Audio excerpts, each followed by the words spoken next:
This lack of success did not go unnoticed by the missionaries themselves, whose letters reflected their growing realization of the order's culturally circumscribed appeal. A sister in Germany, for example, commented, "It's really an experience being the one who's the foreigner and experiencing that life is most definitely more than being American, and to see that many things we accept as part of the mind of Christ are just things we're accustomed to culturally and no better or worse than doing the same thing differently someplace else." The letter concluded that her hope that the Brotherhood would begin to grasp the scope of its planetary mission.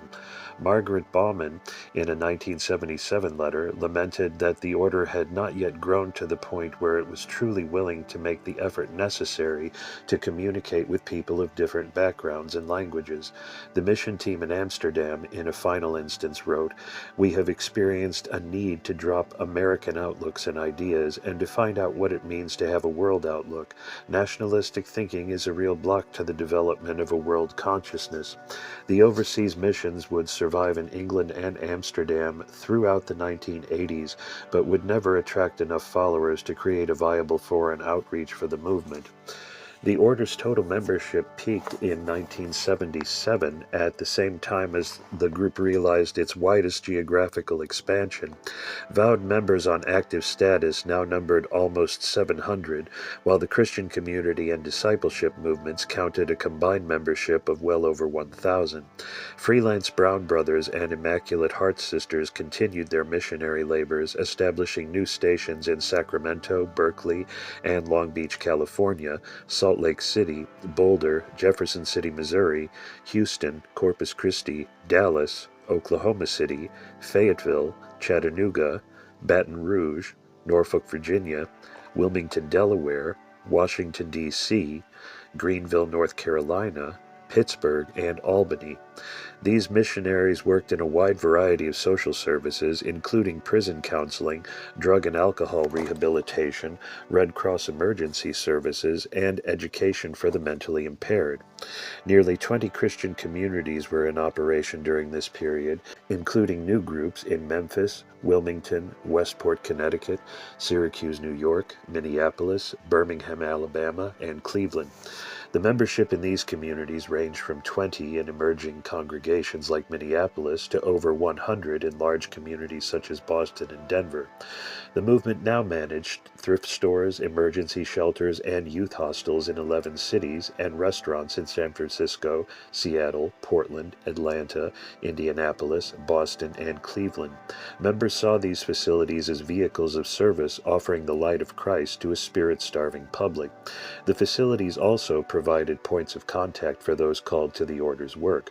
Masters Andrew and Patricia Rossi, who became stewards in January 1977, continued the McCaffrey's efforts to professionalize the movement and to adapt its teaching discourses to a more sophisticated religious audience. The 1977 and 1978 issues of HOOM and Sunflowers, the Lay Discipleship Journal, reflected these efforts. Both publications were now printed on high-grade paper and typeset in a one-font style. They each carried regular features such as regional focus, world missions, not for women only, and healthful living. An expanding array of writings by both Christian and non-Christian authors also appeared in two publications. These included Christological statements by Teilhard de Chardin, Thomas Merton, Rudolf Steiner, and Paramahansa Yogananda, essays by Ralph Waldo Emerson, discussions of healing by Max Heindel and Hazrat Inayat Khan, and selections from the works of Meister Eckhart, Teresa of Avila, Jacob Boehme, and John Muir. Finally, the journals featured professional quality photographs of members, centers, and nature scenes, and iconography derived from classical Christian art. The movement's increasing professionalization could also be seen in its efforts to organize large public classes in universities, libraries, and community centers. In July 1977, for example, the Christian community of Boston sponsored a 2.5-day seminar called Conscious Christianity at the Harvard Divinity School. Over 50 participants listened to presentations by the McCaffreys in the Divinity School's library study and attended Sunday services in its chapel. The format for the seminar consisted of lectures covering specific gospel stories, followed by workshops in which participants contemplated these stories, events, and characters in the context of their own lives. In another instance, a priest in Minneapolis presented a series of lectures entitled The Age of Spiritual Reason at the city's public library. These lectures discuss the universal law of the creative mind, the life of Christ as an introduction to the great Christian initiations, and the portents of the coming Aquarian age. By giving polished thematic presentations in these more respectable settings, the group hoped to expand its pool of potential recruits. Such an expansion was deemed vital because of the disappearance of the movement's countercultural recruitment base during the late 1970s. Both the McCaffreys and the Rossies took a personal interest in the Order's public image during their tenures as stewards and required that members consult with them before giving interviews to the press. As a result, the press coverage of the group between 1976 and 1978 continued to be overwhelmingly positive, in spite of the growing negative publicity being directed at movements such as the Unification Church and the Children of God. An article in the St. Petersburg Times, for example, praised Order members who, like the fool in the tarot, had discarded their earthly possessions and embraced a childlike faith in God. The basically Christian order, the piece continued, placed great importance on prayer and meditation and recognized the validity of all religions as pathways to God. The article's author was particularly impressed with the group's nightly patrols in St. Petersburg's high crime districts, where they neither preached nor proselytized, but brought an atmosphere of peace amid anxiety and tension by their serene presence.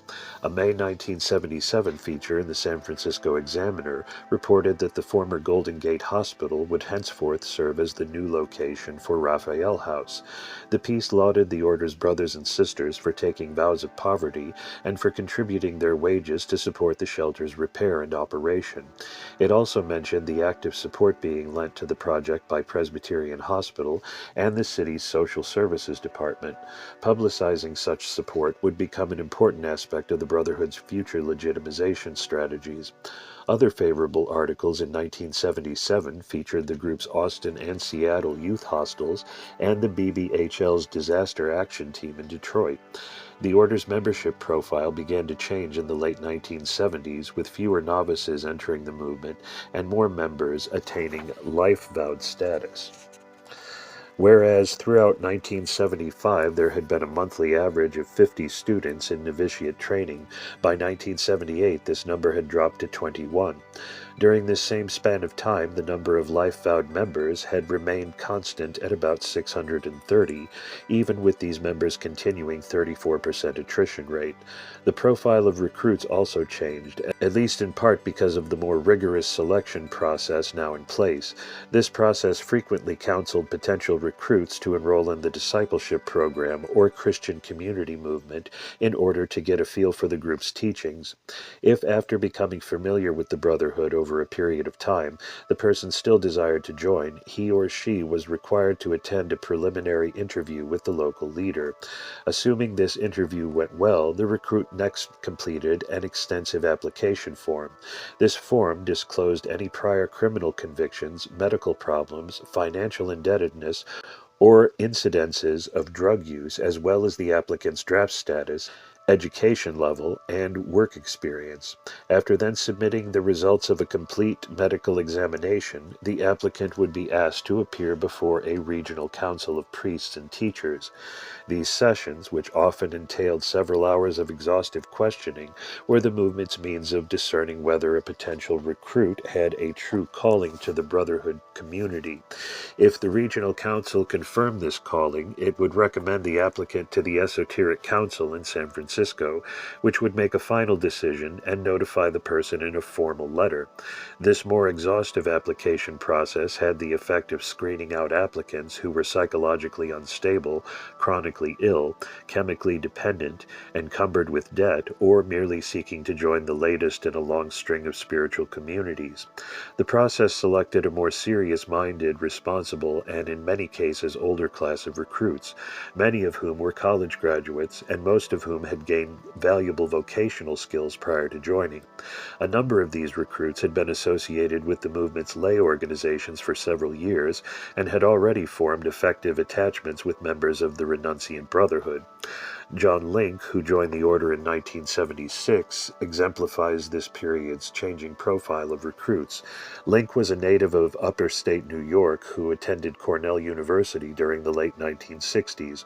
Although he had at first hoped to take a degree in architecture and work in his father's private firm, the young student developed an interest in ecology halfway through his junior year and switched his major to horticulture. After graduation, Link moved to Boston, where he studied yoga under Swami Satchitananda and tarot under the Christian esoterist Isabel Hickey. He was working as a yoga instructor for a group of theosophists when he met several order members at a New Age be-in. Impressed by their apparent spiritual attainment, Link began attending classes at the local brother house. He became a founding member of the Boston Christian community in 1974 and was accepted as a novice in the Vowed Brotherhood in 1976. Link stayed with the movement throughout its transition to Orthodoxy and now runs the Raphael House thrift store in San Francisco. The order's more selective application process was developed through hard-bought experience. Over the years, its acceptance of recruits who were unsuited for the high level of intimacy and sacrifice demanded of communal life had taken a heavy toll on group cohesion and morale. In addition, the movement's leaders were growing increasingly concerned about the cost of medical and dental care. The only prudent course of action, given the movement's declining financial base, was to screen out applicants who could become a drain on the Brotherhood's health and welfare fund.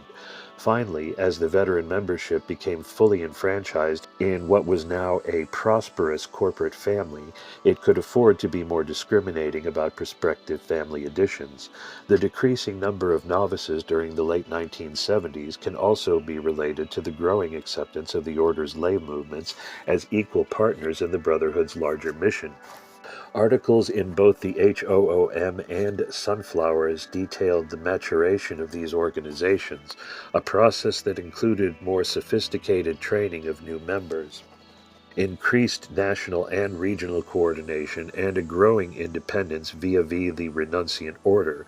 For many who were attracted to the group's initiatory teachings, membership in the lay movements provided a reasonable alternative to the more demanding lifestyle of the Vowed Brotherhood. For those who did join the movement's semi-monastic branch, the trajectory toward life vows became a much longer process than it had been during Blyton's term of leadership. Beginning in 1976, all first vowed students were required to spend a mandatory year in the suborders before they could take life vows. This meant that whereas in the past students had regularly taken these vows after 9 months of training, they would now have to wait at least 2 years. This extended period of training made it much more likely that unsuitable students would be identified before their probationary term was completed. All of these changes left the movement increasingly dominated by life-vowed members who had finished whatever formal training the group had to offer. Not surprisingly, these members became eager to assume a more independent existence and to pursue individual vocational preferences. In addition, more and more members began to consider marriage and the rearing of children as a serious option. Between 1976 and 1978, 41 marriages were celebrated and 37 children were born. In 1975, by comparison, only 4 marriages and 1 birth had occurred. This combination of growing member independence and an increasing rate of family formation led the movement to create several new avenues of service for life-vowed members. The first of these, termed community or family mission, consisted of one or more nuclear families moving to a city where often the order had no representatives, with the specific intention of developing a social service project. The families were given limited autonomy in financial, educational, and vocational matters, and allowed to observe a less exacting version of the order's daily rule. Some of these couples offered the same combination of evening classes, Sunday communion, and spiritual counseling that had always been the staple activities of an order mission. Others simply set up private households and worked for charitable agencies in the local community. For example, Joshua and Edith Howard moved to Great Falls, Montana in 1977 and became house parents in a new emergency shelter organized by the St. Vincent de Paul Society. Mercy Home, as the shelter came to be called, provided a confidential residence for women and children fleeing domestic violence and helped its residents find medical, vocational, and psychological assistance from local service agencies. The couple saw their work as an example of how people from different faiths and levels of consciousness could come together and work to the betterment of mankind in their own community. In another instance, Billy and Mary Atkinson set up a family mission with another order couple in Kansas City during 1977. Bill Atkinson found work as a counselor in several area penal institutions, while his wife taught a small group of students in nearby St. Joseph and worked as a volunteer at the Crittenden Foundation for Teenage Girls. For single life-vowed members, permission was sometimes granted to undertake independent missions apart from the Brotherhood's communal centers. Examples of these special missions included Samuel Rossi's position as a live-in counselor at a home for delinquent teenagers in East Philadelphia, and Martha Pearl's work as a switchboard operator at the Washington Cathedral and volunteer in D.C. area jails. In some instances, single life-vowed members were given financial support to attend universities and special training institutes. In one such case, a sister earned a medical degree from a school of osteopathy, while in another, a member was trained as a Waldorf school instructor. These independent missions were not viewed by all members as a positive development. In a letter printed in October 1976, HOOM, a sister expressed her concern at the number of married couples seeking to leave the group's communal households. The so-called family missions, in her opinion, were mainly a cop-out from what the master wanted members to do. The sister added in a somewhat plaintive tone, "I thought the order was a family, and we were all brothers and sisters. It makes me sad to see so many leaving to go out and do their own thing. I believe we can all live together in the same household and still be happy. We are an army," Father said, "and an army, in order to win the battle, must be united." Ruth Blyton, in a general letter published in February 1977, expressed the same feelings in a more subtle manner. "We have all been paying more attention of late to helping our married couples adjust to the new way of living in an order, while enjoying a sound and happy marriage at the same time. While this is moving along quite well, let us not get so far in the one direction as to forget why we are actually in an order." The letter then quoted from a sermon by Father Paul that admonished members never to allow their concerns for family or desires for individual accomplishment to replace their first duty, serving their master's order. During his tenure as steward, Andrew Rossi sought to address growing questions concerning the movement's ecumenical and universalist identity. In an HOOM article, for instance, he examined the seeming contradiction of the order's motto, uniting all faiths, with the group's alleged identity as a Christian order teaching the path of Christian initiation. For Rossi, this contradiction was a kind of Christian koan that disrupted the reasoning process but opened a door to the pure knowing of the self. With this intuitive perception, it became clear that the contradiction existed only in the human mind. This earthly mind, the steward contended, was bound to a historical, limited, limited and theologically narrow conception of the life and mission of Christ. It was Rossi's deepest conviction that Jesus was calling all peoples to a new and more real understanding of himself, his teachings, and his divinity.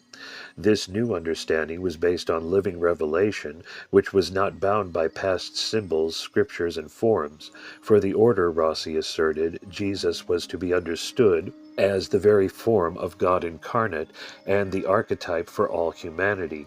As such, he was a being to whom the greatest respect and honor were due. Nonetheless, the Brotherhood did not worship Jesus, it worshipped only God. The Master Jesus, Rossi continued, had commissioned the order to present his teachings in a new and unique way in the dawning millennial age. This way was one of universality and inclusiveness rather than particularity and exclusiveness. Indeed, Jesus was calling for all Christians to follow him beyond Christianity, beyond religion, beyond all form, beyond even Jesus himself, there to meet soul to soul, soul to spirit, where all would find their true being in the Father, Mother, God. Order members need not be concerned with the variety of religious forms, for they all served a purpose or would not exist.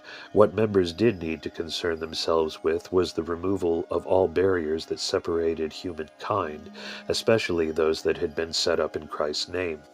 In another essay from this period, Rossi attempted to deconstruct the concepts members held about the order and to approach the question of its identity from a different perspective. Although it was true that the group was a non-sectarian school of Christian initiation, its essence, in Rossi's view, defied definition.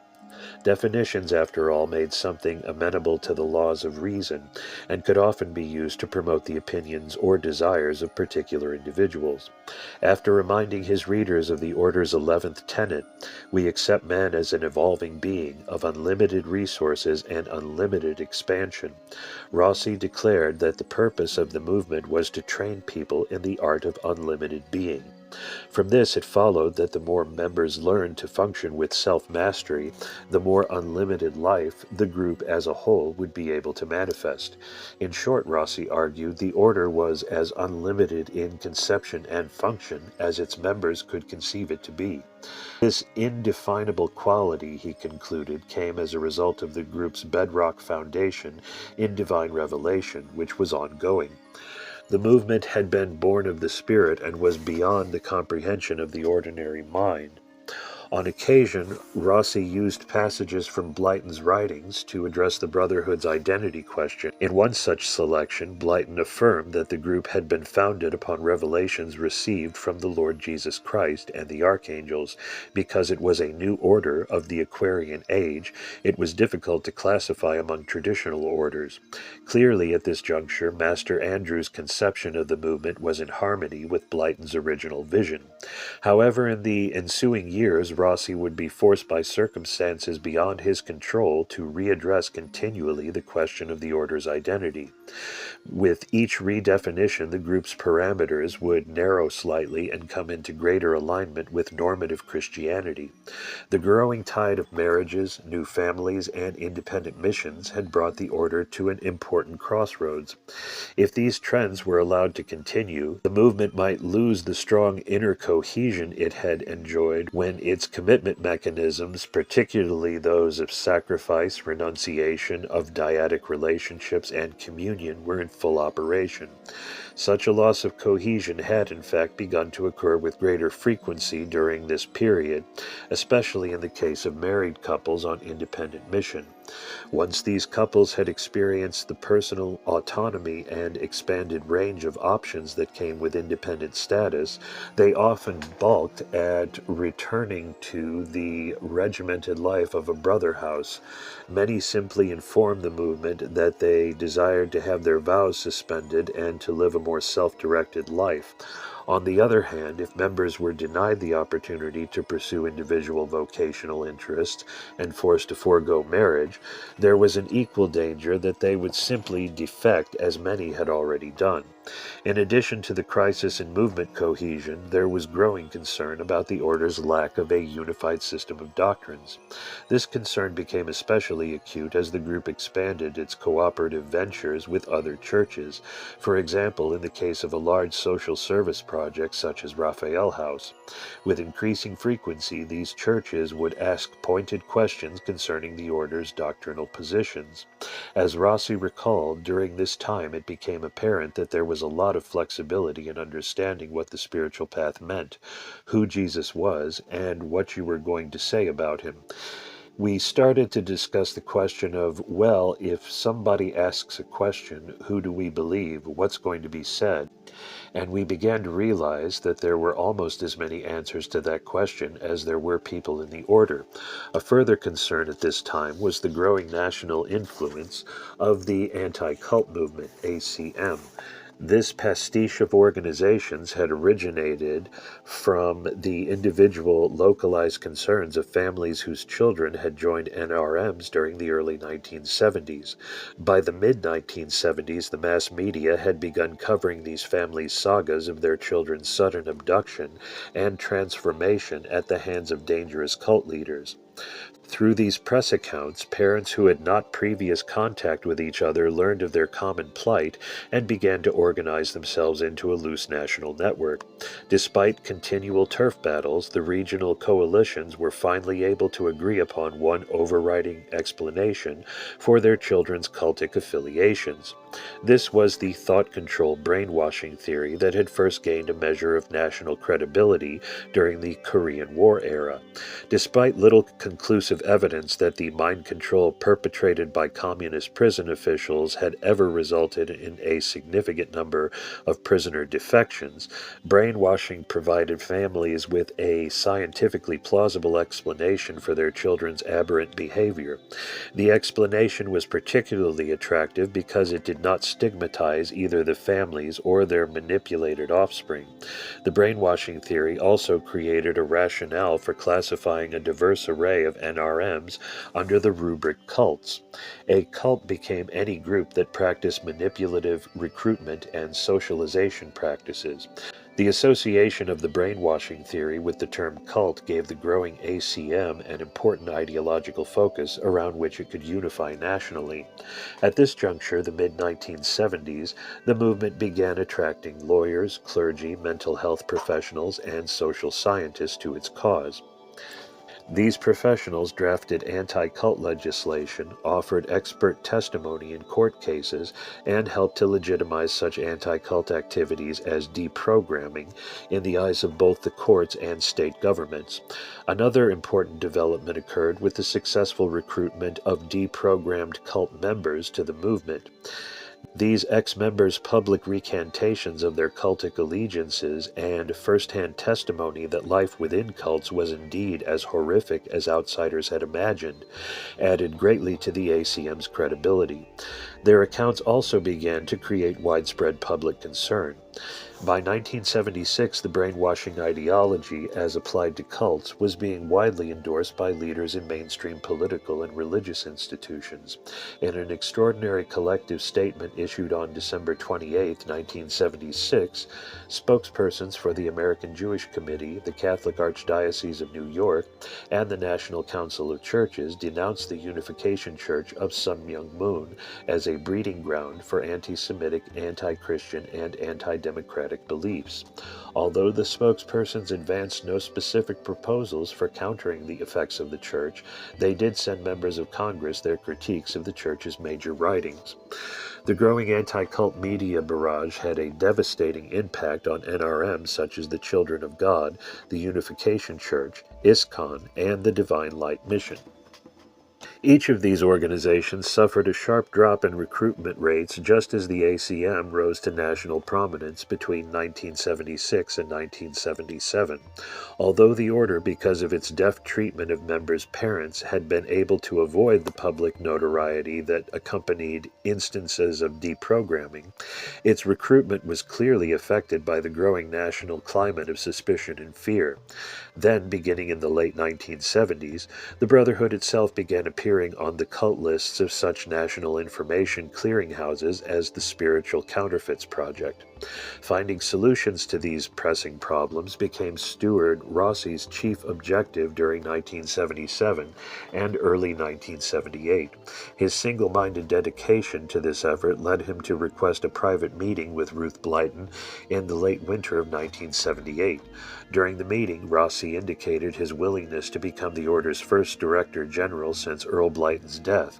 Though hesitant to give her immediate blessing, the Order's mother did think the offer merited the Privy Council's careful consideration. Consequently, the council was convened in Forestville in the spring of 1978 to discuss the issue. On April 2nd, while praying in the ranch's chapel, Philip McCaffrey received a revelation from the Master Jesus. As he recalled, "I was told by Jesus to proclaim Master Andrew and Master Isjessian as Director General and Co-Director. These were the words I spoke. I believe that our brother Andrew and our sister Isjessian as to be the next Director General and Co-Director. I proclaim them unto you. I submit myself to them in that capacity. I extend them my blessing." The council's other teachers endorsed this revelation, and an esoteric council was called for Ascension Day, May 4th, to seek the Brotherhood's ratification of their judgment. At this meeting, the assembled priests unanimously accepted Master Andrew and Master Isjessian as Director General and Co-Director of the Holy Order of Mans. The accession of Andrew Rossi to the post of Director General, even at the time, was perceived to be a turning point in the Order's history. Rossi had a reputation as an intellectual iconoclast who had limited patience with the status quo of any dimension of the movement's work. The new director's efforts to resolve the Brotherhood's growing problems would have a revolutionary impact on its ideology, ritual practice, and identity as a religious movement. It is to the recounting of these efforts that we now turn. Chapter 5, A Traditionalist Arc of Safety, The Holy Order of Mans as Exemplary Community, 1978 through 1984. Order members viewed the accession of Andrew and Isjessian Rossi to the co-director generalship as a triumph over the forces of disunity that had threatened to tear the movement apart following Earl Blyton's untimely death. Buoyed by a restored sense of divine approval for their enterprise, many of the group expressed their conviction that a new era of growth and power was about to dawn. As Master Alonia Brown stated in an HOOM letter to the Brotherhood in August 1978, "I can only acknowledge that a true manifestation of the Spirit is with us in this time. Receiving and acclaiming the revelation of Master Andrew and Master Isjessian as Director General and Co-Director represents a real victory for the fullness of our order under Jesus Christ. There is a great influx of the Christ Spirit and consciousness into the order now." The September issue of the HOOM gave a detailed account of the installation ceremony, which took place at the ranch on July 24, 1978, the 10th anniversary of the Order's incorporation. This festive event drew over 200 members, many of whom were representatives from centers outside California. On the day of the installation, the brothers and sisters, dressed in their gray-blue robes, lined the long road that wound from the ranch's entrance up to a promontory overlooking the surrounding ridges and valleys. A procession began to climb the road at mid-morning. At its head was a male priest holding a wooden cross, a female priest carrying a candle lit from the chapel's eternal flame, and a sister with an incenser. Immediately behind these three came the white-robed master teachers, Philip McCaffrey, who was to preside over the ceremony, Alonia Brown, who carried the Grail chalice, Joseph Brown, and Marthelia McCaffrey. Andrew and Isjessian Rossi, and a short distance behind the others, Rayson Ruiz. As the procession mounted the hill, the brothers and sisters joined in from behind, chanting in unison the sacred Om mantra. Near the top, the assembly recited the 23rd Psalm and then sang the hymn Holy, Holy, Holy.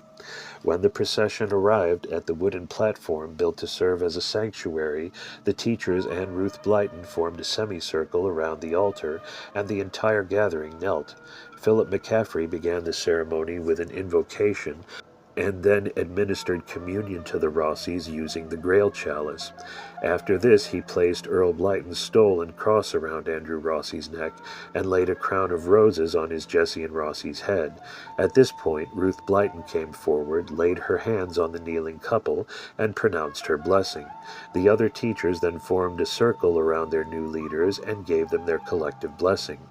Following this consecration, Andrew Rossi rose to address the assembled members. His brief speech, delivered in the style of a prophetic oracle, attempted to rekindle the movement's belief in its divinely revealed mission and its central role in the dawning New Age. From this altar and in the Spirit of the Lord I speak now to you and to the entire body of the Holy Order of Mans. Let us be proud of the works of the Father, of which work we know in our hearts one of the chief in this earth in this day is the Holy Order of Mans. For it is of divine origin, and its form is divine, and its mission is through revelation, which has drawn us each one unto it. In the spirit and presence of the Grail, I declare that this light and this spirit of the Holy Grail, through the Holy Order of Mans, shall and is indeed encircling the earth, that at this moment we stand on holy ground, literally the center, the spiritual center of earth. When the day's festivities were over, the local representatives returned to their home centers, secure in the conviction that their order was once more in the hands of an inspired master Gnostic. The movement basked in the afterglow of the Rossi's triumphal installation throughout the early fall. On November 18th, however, the idyllic interlude came to an abrupt end. It was on this date that the first reports of the Jonestown mass suicide hit the national airwaves. Although most of the Brotherhood did not realize it at the time, the fallout from this event would soon change irrevocably the cultural context within which the movement existed, and that turn of events, as the saying goes, would in time change everything.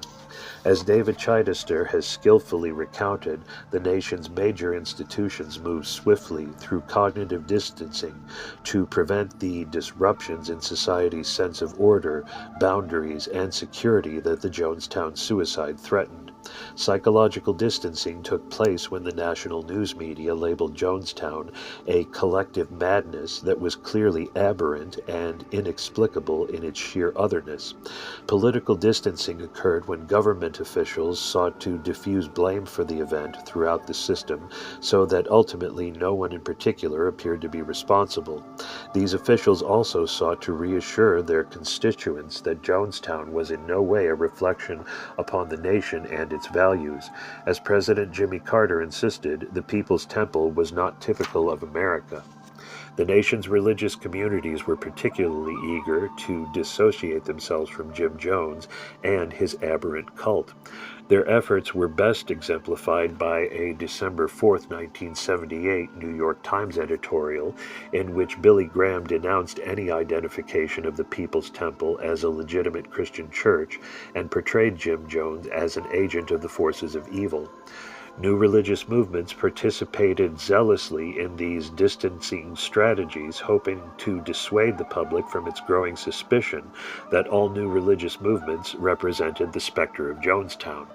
Officials of the Unification Church, for example, who were upset at what they considered to be unwarranted comparisons of their group with the People's Temple, issued a statement emphasizing the difference between the expressed Marxism of the People's Temple and the unificationist opposition to the satanic forces of world communism. Elizabeth Clare Prophet, leader of the Church Universal and Triumphant, an eclectic New Age movement, described Jonestown as a dangerous, poisonous, demonic influence from which new religious movements must distance themselves to maintain the integrity of their spiritual authority. The anti-cult movement, ACM, seized upon the national mood of revulsion and fear to intensify its rhetoric and increase its pressure on politicians to regulate cults. In the anti-cultists' interpretation, the Jonestown tragedy, far from being a strange anomaly in the distant jungles of Guyana was symptomatic of a madness that had taken hold of the many thousands of American youth involved in new religious communities. Largely as a result of the ACM's stepped-up attacks in the national media, Jonestown became the lens that refocused public attention upon all alternative religious movements in America. The ACM was particularly successful during this period in publicizing in the national media the stories of defectors from the new religions. Literally hundreds of local newspapers and national magazines printed and reprinted these accounts. In addition, ex-members appeared regularly on radio and television talk shows and wrote best-selling books about their experiences. As one commentator observed, each sought to outdo the others in finding a sensational storyline. Taken together, such articles created the impression that cults were growing rapidly in size and that innocent children, not adults, were being plucked from the streets and from college campuses at an alarming rate. These dramatic tales of economic exploitation, brainwashing, and megalomaniac leaders had a devastating impact on the public image and recruitment efforts of the period's NRMs, many of which never regained their former strength. The public's growing fear that hundreds of potential Jonestowns were lurking within the country's NRMs could be seen in a 1979 San Francisco Chronicle telephone poll that asked, should the government regulate religious cults? Over 69% of the callers replied yes. As one respondent stated, something has got to be done to protect the poor deluded souls who get involved with cults. Those people gave away everything to follow him, Jim Jones, even their lives. These public fears culminated in a series of United States Senate hearings on the cult phenomenon during February of 1979. Despite Senator Robert Dole's protestations that the hearings were neither an inquisition nor a witch hunt but an effort to learn something, the event provided a national forum for a parade of religious spokespersons, each of whom warned that Jonestown could happen again. A number of these spokespersons urged Congress to adopt tough new regulations on cultic movements. Only governmental intervention, they argued, could prevent future Jonestowns. As Maurice Davis, a senior rabbi of the Jewish Community Center, declared, the path of segregation leads to lynching every time. The path of anti-Semitism leads to Auschwitz every time. The path of the cults leads to Jonestown, and we watch it at our peril. The increasingly hostile public scrutiny of NRMs soon affected the order directly. The first negative article on the group after Jonestown appeared in early 1980 in the Wichita Eagle and Beacon. The article began by offering two contrasting viewpoints of the movement. To its friends, the group was a Christian order doing good works. To its critics, however, the group was a wolf in sheep's clothing that masqueraded as Christian to draw upon Christian respectability. Quoting prominent researchers J. Gordon Melton and Brooks Alexander, the article claimed that the order taught hermetic magic, reincarnation, and the classical occult sciences of alchemy, tarot, Kabbalah, and astrology. The basic Christian tenet that Christ died for our sins, Alexander added, is not in their picture. When confronted with these allegations, spokesperson Rachel Christus attempted to downplay the movement's non-Christian doctrines. Students were not taught reincarnation, she maintained, but were free to believe it. Although some members did believe Earl Blyton to be a reincarnation of St. Paul, the view was not an official teaching.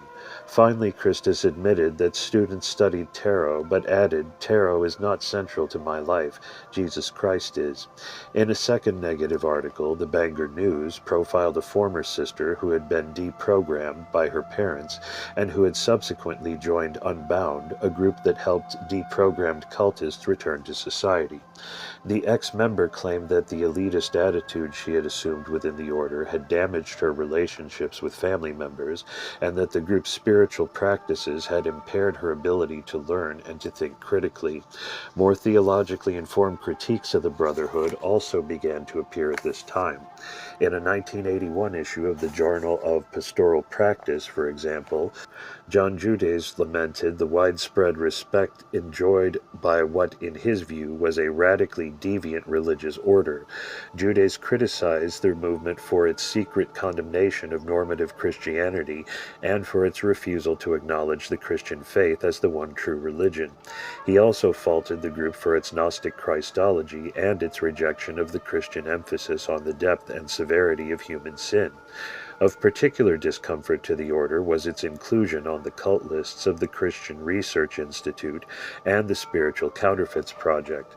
This latter organization accused the order of deliberately mimicking the visible forms of Roman Catholic Christianity in order to camouflage its thoroughly non-Christian content. The order's true colors could be discerned, the project maintained, if one looked beneath the surface of its projected public image. Such examination would reveal an interior discourse that included occultic phrases such as ancient wisdoms, esoteric counsel, and realization of the God self.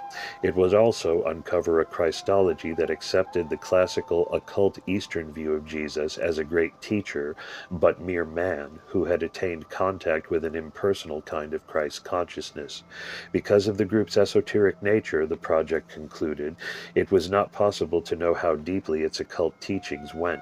Nevertheless, it was obvious that the Brotherhood's use of the Bible and of the title Christian had been thoroughly accommodated to its occult mystical worldview.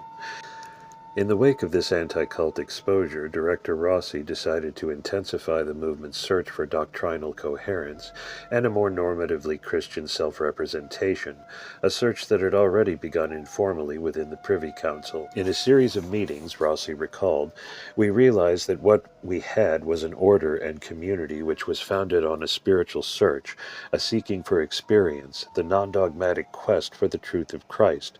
But in order to explain it to another, we needed to have a common ground, a common mind. We had no common mind in what we believed.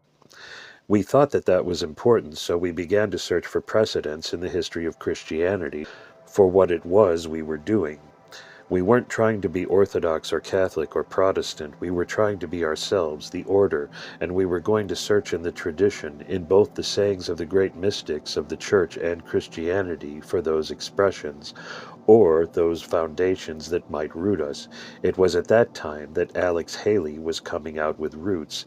In a way, we were searching for our roots. As part of this search for Christian roots, the teachers began to read such popular Christian writers as Thomas Merton, Dietrich Bonhoeffer, C.S. Lewis, Juan Carlos Ortiz, Richard Foster, and Jacques Ellul.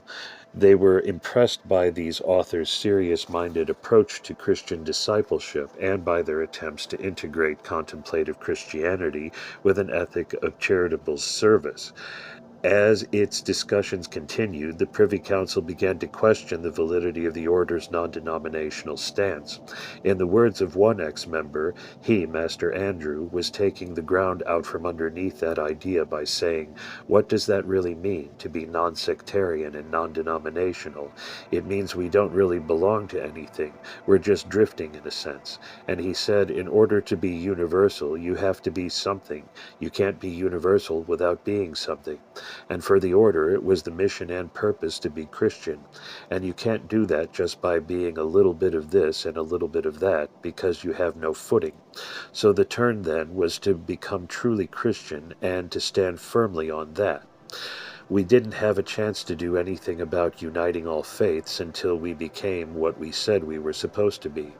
Moreover, the Council began to perceive that in spite of its avowed non-sectarianism, the order was becoming a sectarian movement, separated from what it understood as the universal church. As one teacher recounted, we studied what cults were and what their dynamics were and what happened to them, and we could see the tendencies in our own movement to end up just as a sect. The best you could do was to end up as just another denomination. The Gnostic Church of North America, our whole spirit spirit was never to be that. Rossi's personal views concerning the order's non-sectarian identity, according to an ex-colleague, had been directly influenced by the fate of the People's Temple. Friends of the order, who were part of the non-denominational Church of the Golden Rule in Willits, California, had lived on property next to the temple. Over time, 26 of this church's children had joined Jones's movement and subsequently died in Guyana. According to this respondent, Rossi became very concerned about the order's ability to maintain its purity of life without in some way being rooted in the Christian tradition. Without such purity, he feared, the movement's own children could fall prey to a future Jim Jones. The outcome of the Privy Council's deliberations appeared across a broad spectrum of the order's activities between 1978 and 1982. Believing that the ecumenical movement was where the group would find fellowship with the whole church, Phillip McCaffrey and other leaders joined ecumenical organizations in such cities as Seattle and San Francisco, and attended national and international ecumenical meetings. In these settings, order representatives emphasized the group's service work and carefully explained its doctrines in normative Christian discourse. To educate themselves in this discourse, these representatives studied such contemporary Catholic and Protestant writers as Merton, Foster, Richard Rohr, Richard Woods, and Morton Kelsey. Although they were generally accepted in American ecumenical settings, the representatives encountered a different attitude in Europe, where independent Christian groups have historically been viewed with suspicion by national churches. On a visit to the ecumenical Catholic community at Thais, France, for example, McCaffrey initiated a discussion of the order's teachings with a community priest. I asked the brother there, what about people involved in the Western esoteric tradition? Are they going to be included in this? And I found out a very interesting thing, and that it is that there's no place in the ecumenical movement for Gnostics. At a certain point, they said, the Holy Fathers died to get rid of you people. The last thing in the world we want is union with you. It was pretty blunt. The exchange left a deep impression on McCaffrey and helped confirm his growing personal disaffection with Blyton's hybrid initiatory system. In addition to its ecumenical outreach, the Privy Council began to jettison the movement's trademark Rosicrucian-style teaching discourse. Given the increasingly conservative mood of the country and the ACM's campaign against occult groups, such discourse had clearly lost its non-traditional appeal and become a counterproductive means of movement promotion. By late 1979, the Tree of Life lessons, which epitomized the group's early esoteric discourse, had been quietly withdrawn from public circulation. In their place, the Council substituted conventional Bible classes and discussions of mainstream Christian authors such as Bonhoeffer, Lewis, Foster, and Merton. The latter activity, dubbed Group Contemplations, was promoted as a method whereby students would pray to the Holy Spirit to be lifted into a collective mind, there to receive deeper insights into the Christian life. Shortly after the withdrawal of the Tree of Life lessons, the order's green-covered books on esoteric Christianity were taken off the market and stored in a warehouse. In their place, the group offered, through its newly organized Epiphany book service, such titles as Lewis's Mere Christianity, Merton's Contemplative Prayer, Bonhoeffer's The Cost of Discipleship, and Foster's A Celebration of Discipline. Only one offered volume, The Gospel According to Thomas, a non-canonical gospel used in certain Syrian and Egyptian Gnostic communities during the early Common Era, gave any indication of the group's erstwhile Gnostic worldview. The lay discipleship movement, whose stated mission had been to prepare students to receive the garment of the new age, the illumination, no longer offered the Tree of Life correspondence course or the guidance of class masters. Instead, the movement reorganized itself into 25 discipleship study groups around the country. These lay groups engaged in conventional Christian Bible study and charismatic healing circles under the direction of the Brotherhood's regional directors. The discipleship groups also participated in conscious Christianity retreats, during which members received training in the spiritual methods of mystic Christianity, including meditation, prayer, and concentration. These retreats were directed by the order's Christian masters, as the master teachers now publicly referred to themselves, and held in such scenic venues as Hawaii, Cape Cod, and Northern California. Perhaps most significantly, the movement ceased, for the most part, to administer the initiation of illumination to these disciples. According to one priest, Rossi felt that the rite had too often been administered to persons improperly formed in Christian discipleship. As a result, some students had undergone psychological breakdowns. Many priests, this respondent reflected, performed the sacrament of illumination so easily, so superficially. Many so-called illumined beings were bouncing off walls and obviously had no spiritual life, no grounding. Father Andrew did a lot of soul-searching over this. We were never directed to quit doing the Mass of the Christos, but it was pretty obvious that there had to be a greater depth for the light to be integrated. Priestly guidance for illumined lay disciples presented special difficulties since the students did not live in a communal center. As one priest commented, there was something about that level of initiation that had to do with whether a person could bear it or not. That was a serious side of it, whether a person could really handle it, because the further along you go with those kind of things, the more temptation would come into your life. You didn't have control over those people, and they didn't have a steady, strict, rigid spiritual life. You had to be really sure that they were disciplined in their own selves, so that when temptation did come, they could handle it. The withdrawal from public view of the Brotherhood's advanced initiatory rites can be read as a key indicator of the shift that was occurring in the movement's overall sense of mission and identity. During the group's early history, these initiations had been understood as the primary reason for its existence. Blyton had declared repeatedly that the administration of the rites was crucial to the Earth's preparation for illumination. As these activities became de-emphasized in the movement, a new identity would begin to emerge.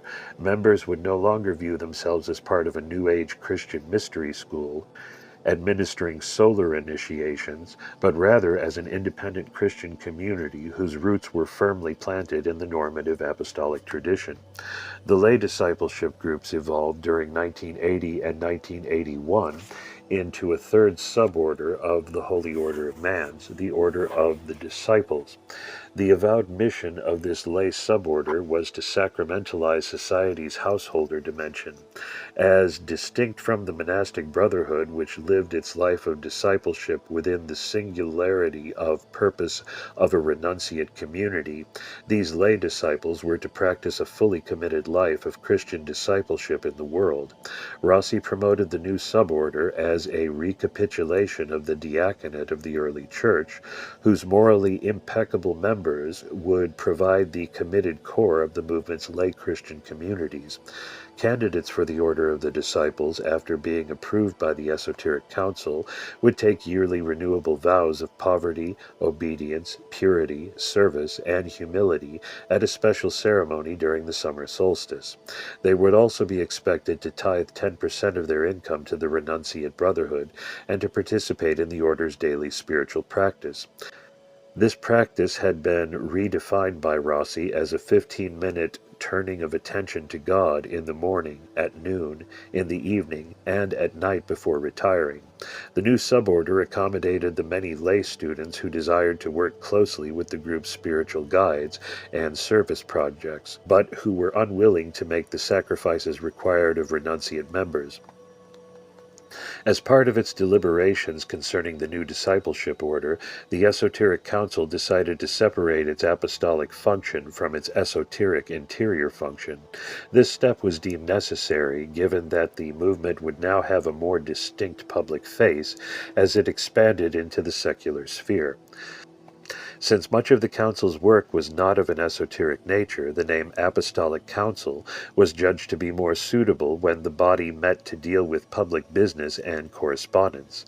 Henceforth, the work of the Esoteric Council would be to contemplate and mediate the unseen forces of the heavenly host as these applied to the spiritual direction of the order. In accordance with its nature and function, this spiritual conclave would have no public face, yet would continuously review all aspects of the order's work.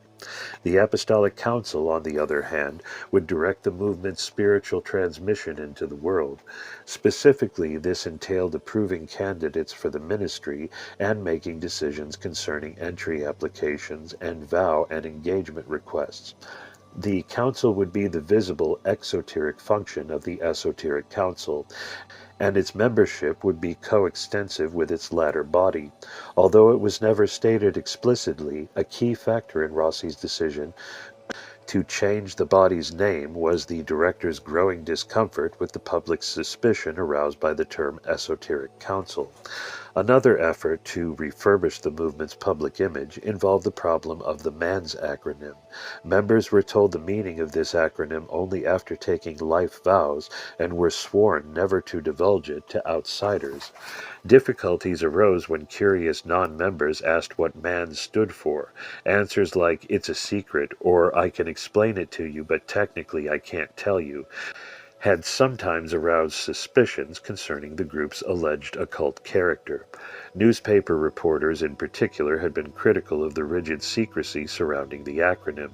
Rossi's solution to this problem was to create an exoteric definition of MANS that would communicate the group's essential character in a language acceptable to mainstream Christian professionals, especially those the group was attempting to woo in ecumenical gatherings. This exoteric definition, which Rossi claimed was revealed to him by the Holy Spirit, consisted of the four Greek words mysterion, agape, nous, and sophia. By using this approved definition, members could keep the inner sacred meaning of the acronym untainted by ordinary worldly consciousness. There would be no reason ever to mention publicly this interior, spiritual striving of the Brotherhood. The Director General interpreted the new acronym in a December 1978 HOOM article. The word mysterion in Rossi's exegesis was given a Gnostic connotation. It referred to the highest state of Christian knowledge, the mystery of the self known only to the initiated. Agape, a New Testament term for divine love, was interpreted as the mysterious divine activity of the Father-Mother God, loving himself through his creation. This term also had a Gnostic connotation, in the sense that it was only through loving something that one came to know it. Nous, according to the article, in its highest meaning, referred to the divine mind, in which all things consisted the source of the divine pattern that gave rise to the universe. Nous also noted the self or mind of Christ in each human, through whose proper use a person became a co-creator of material conditions with God. Sophia, the acronym's last term, was explained as the wisdom and perfection of being that came with self-mastery or realization.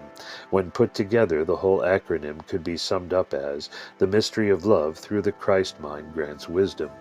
Many members were reportedly unhappy with Rossi's exoteric definition, complaining that it was not simple enough to communicate to outsiders.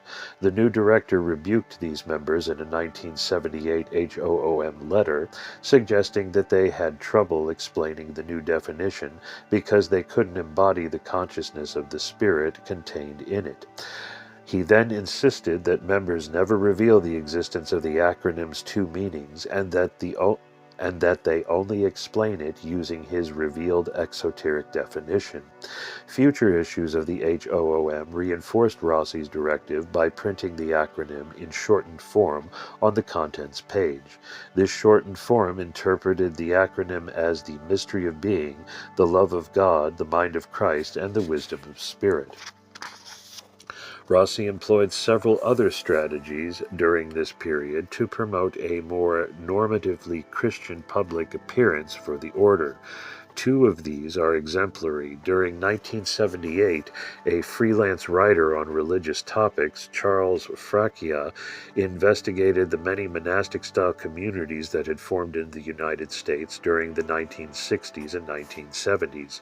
Fracchia was particularly interested in probing these communities' incorporation of contemporary gender and marital norms into their otherwise traditional monastic lifestyles.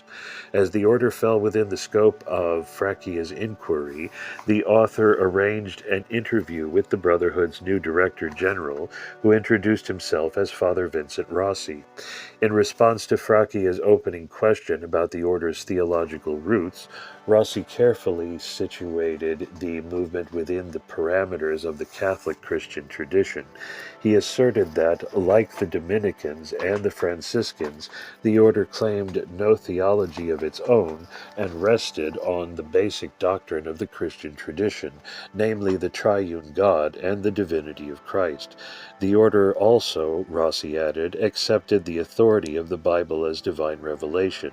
This dual foundation of sound doctrine and scriptural authority provided order members with an infallible guide as they traveled the path toward union with God.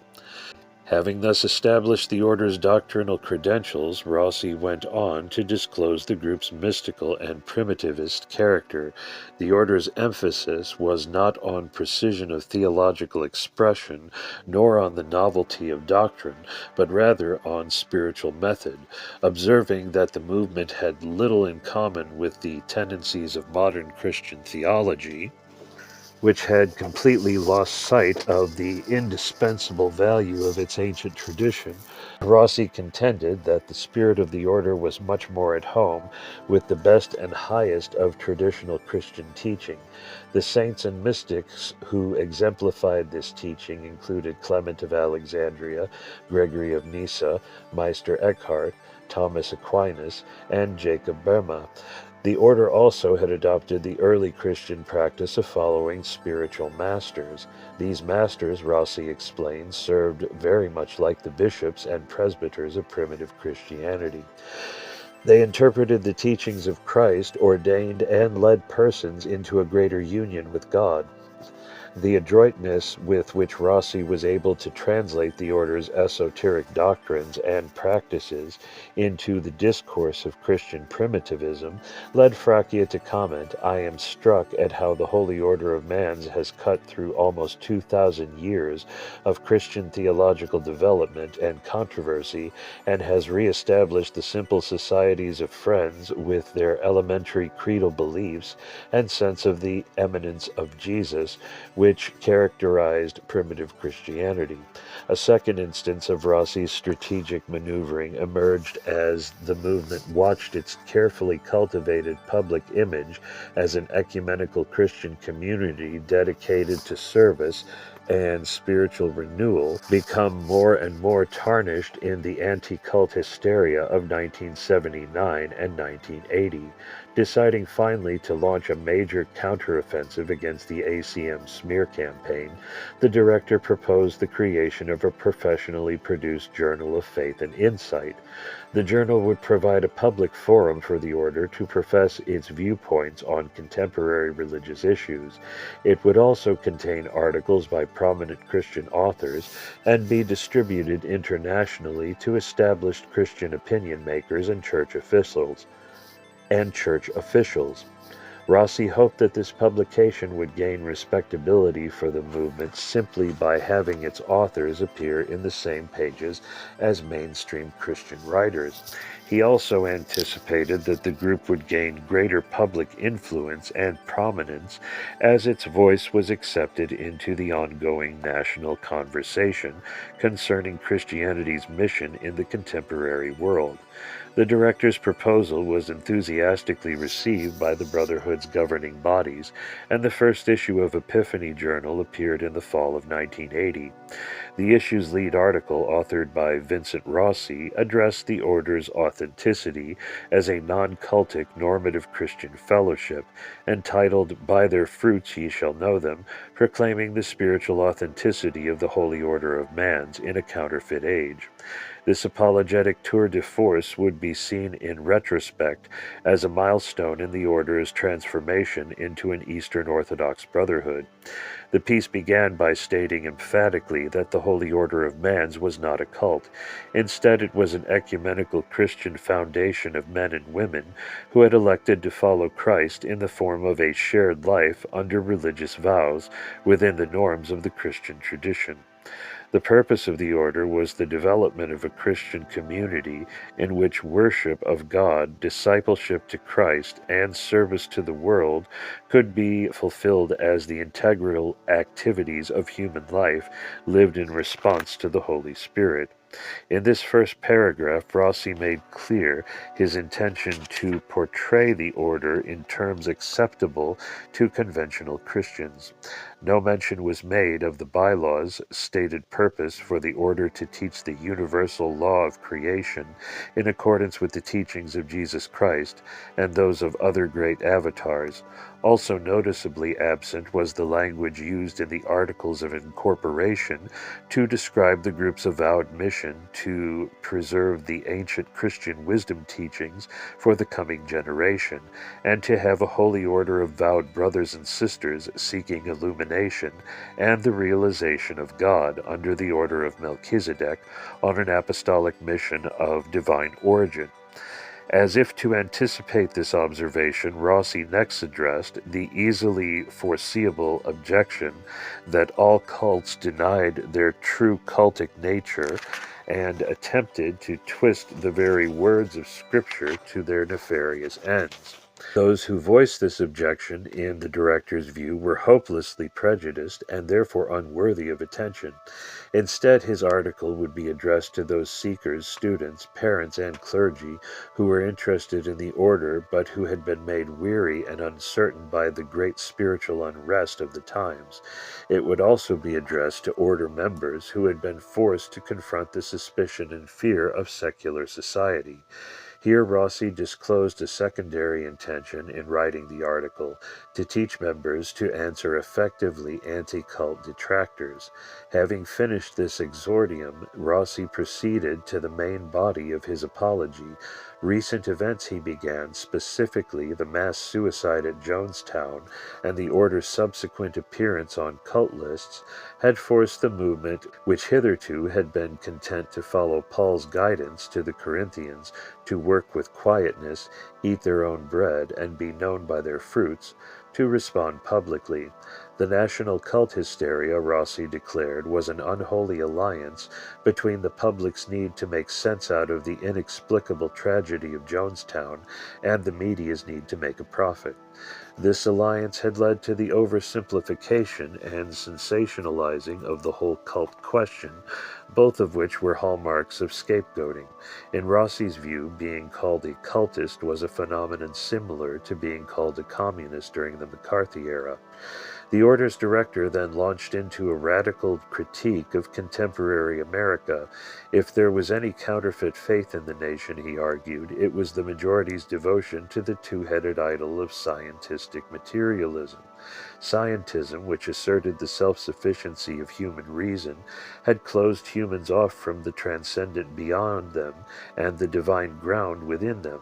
Materialism's belief in the autosubstantiality of the physical material world had placed a veil over the natural theophany of the creation and over humankind's sense of the sacred. In the three-dimensional world that most moderns believed was the whole of reality, there was no real awareness of the presence of God or of the multidimensionality of existence. Rossi then took aim at evangelical Christianity. Despite the evangelicals' claim that up to 50 million Americans had been born again, no significant societal changes had accompanied this massive turn to Christ. The reason for this, in Rossi's view, was the modern zeitgeist, which was so deeply embedded in these Christians that they generally acted as materialistic as any atheist. Whether Christian or not, most contemporary Americans lived in a secular void created out of skepticism, relativistic philosophy, individualism, narcissism, and the twin idols of greed and success. Within these conditions, humankind's most basic need, the need to find a self-transcending purpose, was being continually neglected. Since humanity was not finding an outlet for its transcendent longings in genuine religion, it was being inevitably drawn to quasi-religious beliefs and practices. The director warned that in the confusion and mistrust that now surrounded religious cults, the Christian church had been presented with a subtle temptation. Long concerned about cultic erosion at its flanks, the Church might exploit society's newfound revulsion for the cults as an opportunity to eliminate unorthodox religious organizations. If the Church succumbed to this temptation and called for an all-out uprooting of the strange and non-conforming groups, it risked putting its own principles and practices into jeopardy. Traditional Christian ascesis, for example, would be called into question, since any group that enjoined fasting, meditation, or prayer in solitude could be accused of practicing sensory deprivation. Attacks on sudden conversions and total changes of personality could lead to the disavowal of God-inspired transformations like that of Paul on the road to Damascus. Rossi concluded this chastening of evangelicals by challenging them to denounce the most enslaving cult of all, the cult of total conformity to popular culture. In the next section of Rossi's apology, he attempted to answer directly the charge that the order was a cult. It was in this section that the Director General would have to perform semantic backbends and engage in temporary amnesia to make this case convincingly. He began by simply denying, without offering any evidence, that the movement engaged in the economic exploitation or organizational enslavement of its members, two criteria used by some authors to identify cults. Somewhat disingenuously, he failed to mention that all member earnings went to the Order Corporation, and that those who wished to leave the movement were not reimbursed for their contributions during their period of membership. These practices had been criticized by some detractors as exploitative and coercive. Rossi next claimed that unlike conventional cults, the order had no extra-scriptural source of authority. In saying this, he implicitly denied the Book of Activities' long-standing extra-scriptural authority within the Brotherhood. Indeed, sections of this revealed text were still being quoted in the HOOM at the time the apology appeared. The director also denied that the order viewed itself as playing a central role in a coming eschatological climax of history. In saying this, he appeared to disavow the movement's declared in its life vow ceremony identity as an instrument vowed to fulfilling a divine edict to prepare the people of earth for the new age. His denial also disavowed the group's publicly stated, in its Articles of Incorporation, apostolic mission of divine origin, which was to bring others into the illumination, thereby helping to bring about the illumination of the earth itself. The final aspect of the order's intrinsic orthodoxy, according to Rossi, had to do with its Christology.